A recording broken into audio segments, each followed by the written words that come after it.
Hi, hello, good morning, fellow teachers and my dear students. So my topic is all about the dealing and management of anger. So lahat po tayo nagagalit, 'di ba? It is a basic, kumbaga parang ito isa daw po itong basic na form ng attitude po ng isang tao at nadadaanan at nangyayari po sa atin ang isang anger. So, ano nga ba ang anger? So, anger is a normal feeling that we all experience. So, lahat daw po tayo na experience po natin, mga minamahal kong estudyante, mga fellow teachers, na normal po sa atin na magalit. At na-experience po natin ang magalit. Tandaan po natin na kapag wala daw po tayong pakiramdam, ay hindi po tayo siguro tao, 'di ba? Normal po sa atin na magalit. So anger is a basic human emotional response experienced by all people. So lahat daw po, wala pong exempted, lahat daw po nangyayari po or nagre-response po tayo ng anger or galit. Anger is typically triggered by a threat, perceived threat. It is a real or imaginary, an injustice, hurt, or frustration when faced with an obstacle. Ito daw pong pagkagalit daw po or anger po ay natitrigger daw po ng isang threat po sa atin. Maaring may bagay na hindi po nangyari po sa atin o may mga tao na sa paligid po natin, ginawa po nila yung isang bagay na pinaka ayaw po natin. Kaya po natitriggered po tayo na para magalit. So anger vary from person to person. So maaaring ikaw dahil galit ka, transfer mo, 'di ba sinabi mo sa kaibigan mo or sa klase mo na galit ka sa isang tao, maaaring matransfer mo daw po yung emotion mo na galit ka. At magagalit din po yung yung classmate mo doon sa taong kinakainisan mo. 'Di ba? Kung kunwari kapag magchichismis po tayo, 'di ba? Dahil galit ka doon, chinika mo siya, sinabi mo yung negative sa kanya, 'di ba? Yung taong yun na hindi galit doon sa classmate po natin na hindi galit sa kanya dahil transfer mo yung pagkagalit mo sa kanya, nagkaroon tuloy ng feeling or emotion yung classmate mo na pinagsabihan mo para magalit po siya, 'di ba? Or and from situation to situation. So sabi po dito, anger is a strong feeling of displeasure with someone or something. It is combined with an urge to fight back. 'Di ba kapag ang anger daw po, 'di ba na kumbaga ito daw po yung displeasure po ng someone na gusto po nating gumante. 'Di ba? Normal po sa isang tao na gumante kapag nagagalit.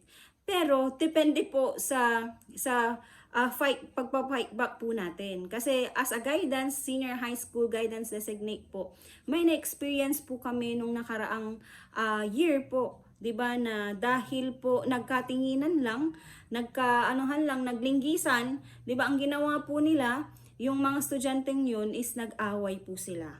And it is usually anger daw po, it is a strong feeling na kinakailangan mong bumawi sa taong may gumawa or ginawan ka ng mali. So anger is one of humanity's most basic emotion. So, ano ba yung ano po natin? Happy, lonely, sad, angry, 'di ba? Yun po yung mga basic po na emotion na mararamdaman po ng isang tao. Sabi niya dito, you are going to feel how you feel and how you act is up to you. So, may sa atin po, 'di ba, na kapag nagagalit po tayo, may mga tao na kapag nagagalit, hindi nagfa-fight back. Sinasarili na lang. May mga tao din naman na dahil galit, nagagalit din po sila doon sa tao, nagfa-fight back po. Depende po kung paano po natin i-act yung mga emotion po na nararamdaman po natin. So, anger, feeling versus aggression or action. Sabi po dito, ang anger daw po, it is a feeling. 'Di ba? Nararamdaman po natin, nafe-feel po natin na galit ako. Galit ka, galit ako. Kapag sinabi namang aggression, ito daw na po ay may halong action. Dahil galit ka, gusto mong manapak. Dahil galit ka, gusto mong manuntok. 'Di ba mga minamahal kong mga estudyante, hindi po sa pamamaraan na kapag galit po tayo ay manununtok na po tayo. 'Di ba? Hindi sa pamamaraan na kapag nagagalit po tayo ay gagawan po or kumbaga magfa-fight back na po tayo. Mas lalo kapag mga minamahal kong estudyante, 'di ba? Kapag nasa school po tayo, ang pinakamagandang gawin po natin kapag may nagte-threat po sa atin ng mga classmate po natin or outside our section, ang pinakamagandang at pinakamainam na gawin ay isumbong or sabihin sa advisor, sa teacher or sa guidance, 'di ba? Sa guidance senior high school guidance designate or sa junior high school. 'Di ba na pwede po nating sabihin po 'yon. Mas lalo kapag nakikita po natin na may action na pong ginagawa kapag ang isang tao ay may galit sa iyo. 'Di ba? So dapat alam po natin ang difference po between the anger and aggression. So sabi po dito, ang aggression daw po caused by damage with words, 'di ba? Fist or weapons. 'Di ba? Ito po yung aggression. Dahil galit ka, meron ng action na ginawa mo. Pwede mong gawan ng or gamitan ng suntukan, 'di ba? Maglalabas ka na ng kung ano-ano, 'di ba? But it is virtually always designed to punish.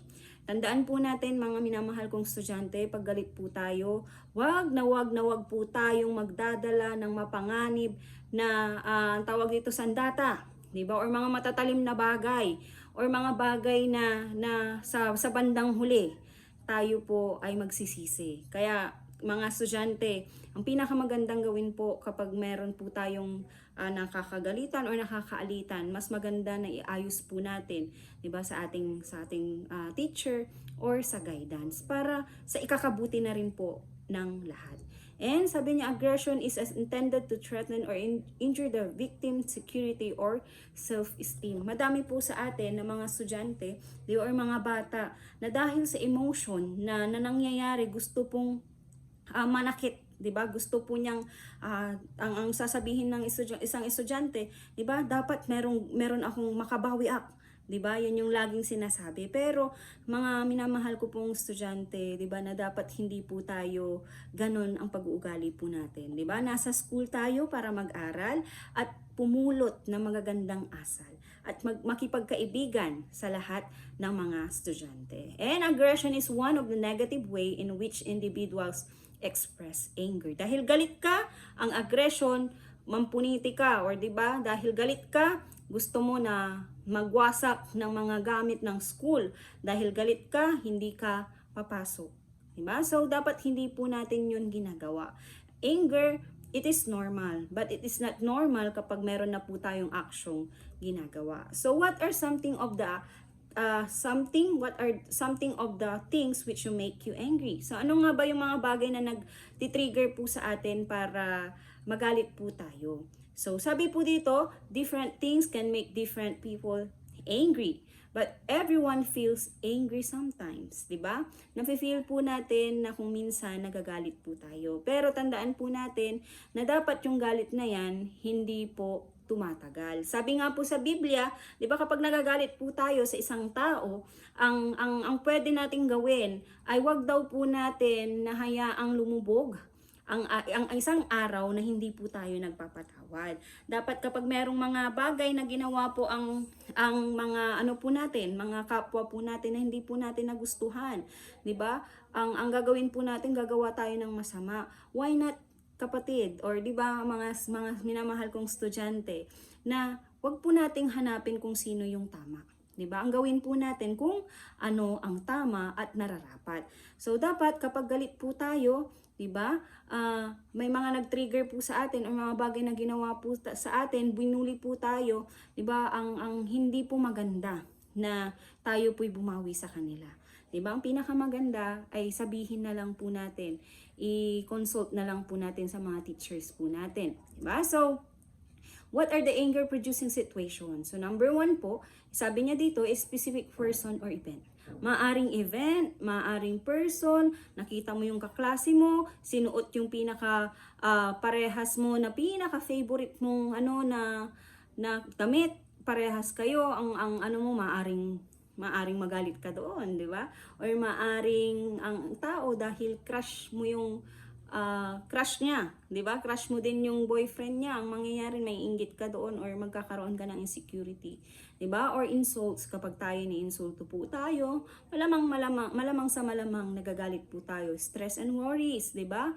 Dahil ngayon kaka-start pa lang po ng pasukan, 'di ba? Hindi pa po yan na natin nararamdaman 'yan. Pero kapag dumating na yung mga marami pong rating requirements, 'di ba? Huwag po nating idaan po kapag tayo po nai-stress, kapag tayo po marami na pong worries in life, 'di ba? Wag po nating idaan sa pagiging magagalitin and disappointment or ano yan. So kapag daw tayo nadi-disappoint po tayo, fears, resentment, frustrations, rejection, hurt, or embarrassment.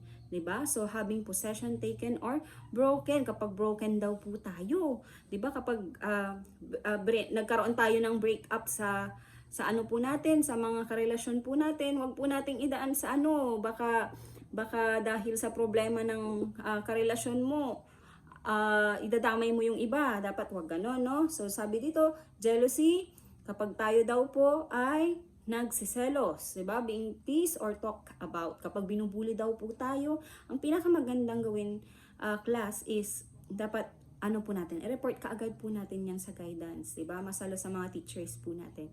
Report po natin yan, 'di ba? And low self-esteem. Maaring may mga bagay na sa atin wala ka, nakikita mo sa iba, tapos feel mo na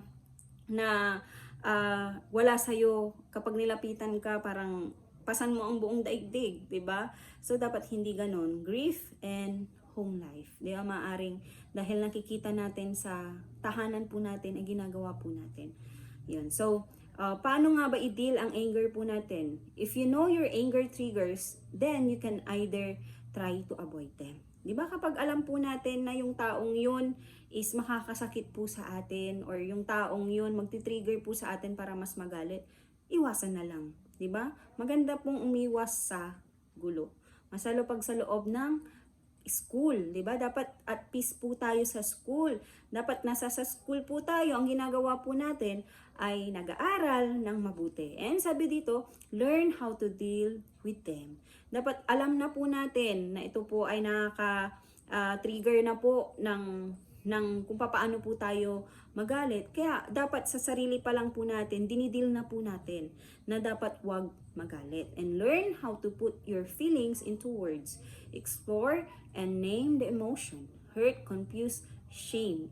Diba? So, dapat alam po natin yung feelings na darating po sa atin. At pinakamaganda pong gawin po natin, diba, na kapag nagagalit po tayo, wag na po nating pahabain. 'Di ba? Mas maganda po na i-deal po natin person to person po yung pagkagalit po natin, 'di ba? Kasi malay mo hindi rin po aware yung klase mo or kaibigan mo na ginawa yon na nangyari para magalit ka. Malay mo hindi po siya aware. So, sabi dito, there are two issues. So, the controlling issue are controlling anger and reacting to anger.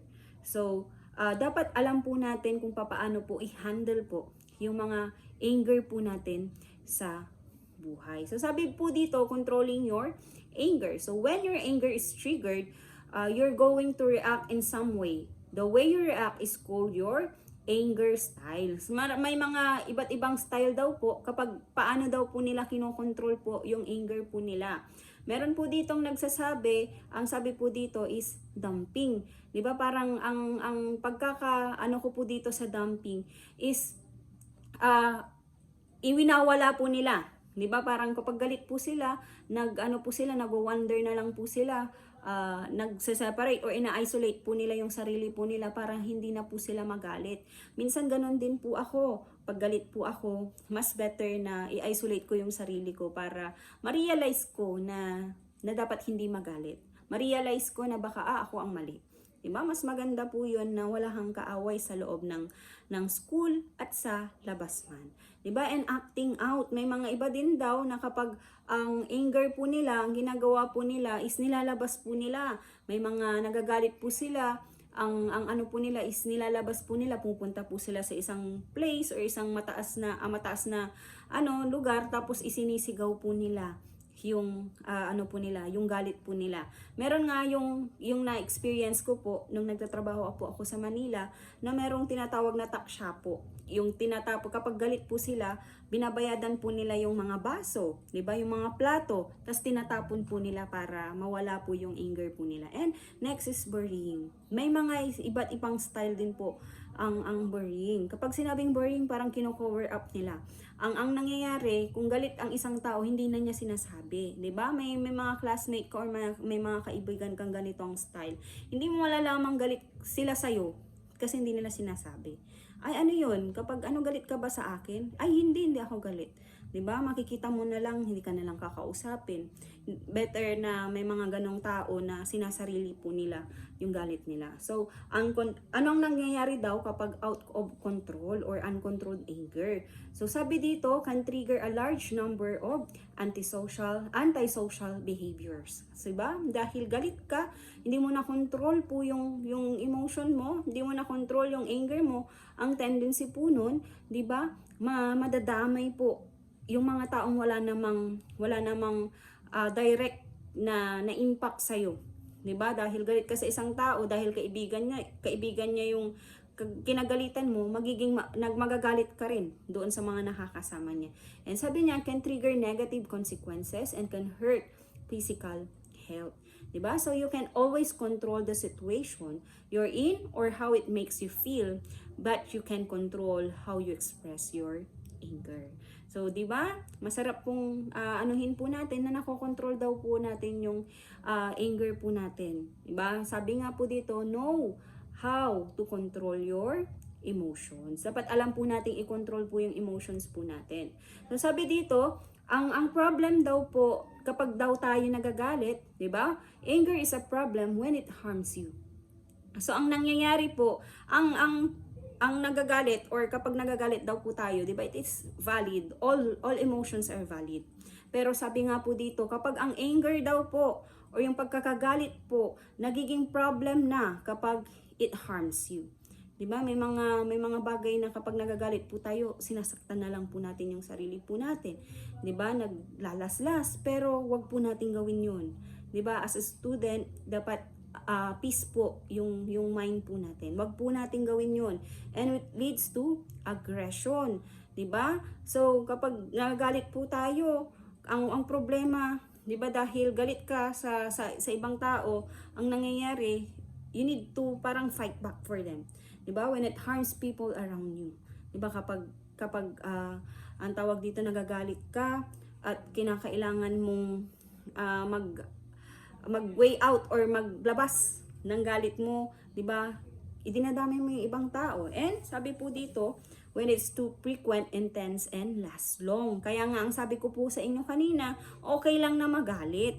Pero yung galit na yan, dapat hindi na tumatagal. Kasi kapag galit ka sa isang tao, galit ka sa isang bagay, ikaw lang din ang mahihirapan. Kaya let go na yung ano na yan, galit na yan, di ba? Let go na natin. Huwag na po nating patagalin. And when it harms affect your overall quality of life. Siyempre, hindi ka makatulog. Hindi po tayo makatulog ng maayos, di ba? Dahil galit po tayo. And when chronic explosive anger spirals out of control, hindi na po natin makontrol.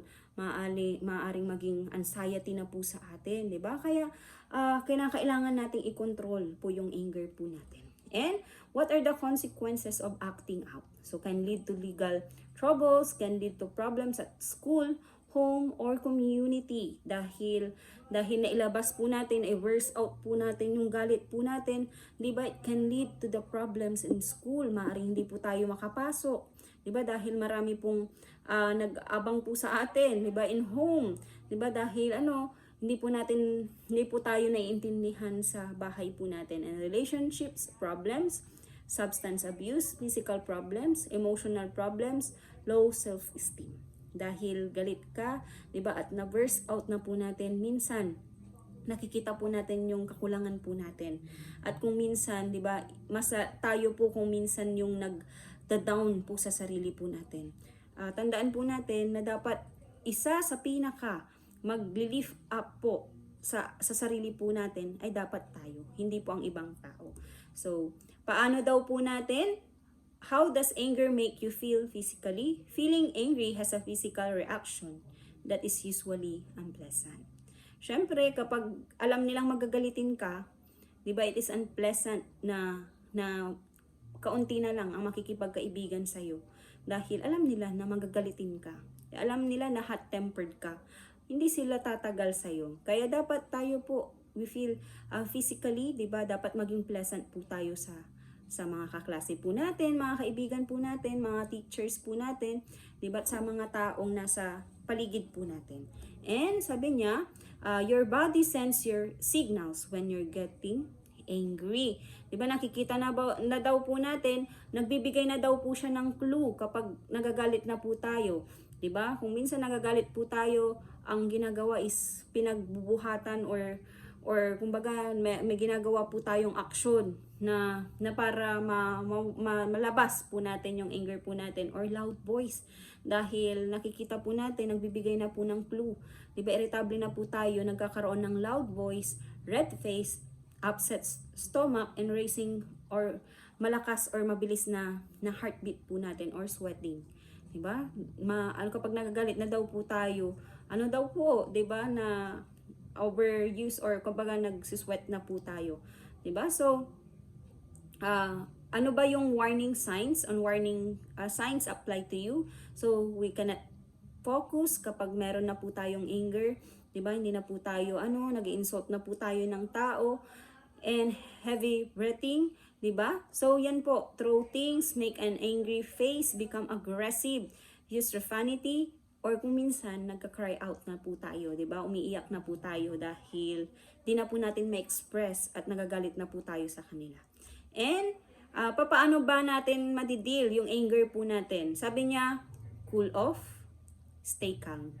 Di ba kinakailangan po nating mag-cool off?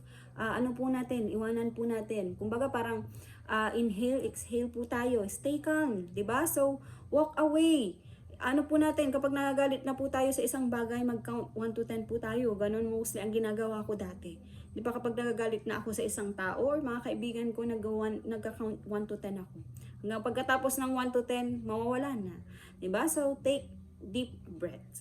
So, use calming self-talk. I can handle this. Chill, sabi niya, di ba? It's not as bad as it seems. So, tayo po ang mag-i-encourage po. Mas lalo kapag nalaman po, alam na po natin na nagagalit na po tayo. And sabi niya, imagine you are in peaceful place. Diba? So, give your some time to sort things out. Write the problem down on paper. So, maaari daw po nating ilagay po natin sa papel. Diba? Yung minsan, ganun po yung ginagawa ko din dati, na kapag nagagalit na po ako sa isang tao, ang ginagawa ko, I make myself busy. Diba, ang ginagawa ko, imbis na minsan nagsusulat-sulat po ako, ginagawa ko pong busy yung utak ko, para hindi ako mag-focus doon sa anger ko. So, talk it over with a friend or adult you trust. So, maaari din na kapag galit po tayo, humingi po tayo ng advice. Diba, sa mga kaibigan po natin, trusted po natin. And look at the situation from a different viewpoint. Maaring baka nagalit ka kasi hindi mo pa alam, may dahilan pala din siya, 'di ba? Hindi siya sumapot sa tamang oras. Ang mangyayari, magagalit ka sa kanya. Pero malay natin, 'di ba? In viewpoint, makita po natin na positive yung magiging po natin, ay baka na late siya kasi na traffic. 'Di ba? Ay baka na late siya kasi meron siyang ginawa sa bahay. Diba? Kapag pagdating niya, hindi po tayo magagalit sa kanya kasi we look the situation from a different viewpoint. So, turn your angry energy into a chance for the better. So, channel your anger energy into a physical activity. Yan po yung sinabi ko po sa inyo kanina, na gawin po nating busy po yung isipan po natin para hindi po tayo mag-focus sa anger. Try to solve the problem. Una pa lang, bago po tayo mag-act, isolve na po natin yung problema. But try to accept situation you can't change. May mga bagay po sa buhay po natin, mga minamahal kong estudyante and fellow teachers, na may mga bagay po sa atin na hindi po natin makontrol. At kinakailangan po nating i-accept po yun. And changing our view of situation can change our reaction. So don't let anger control you. Take control over it.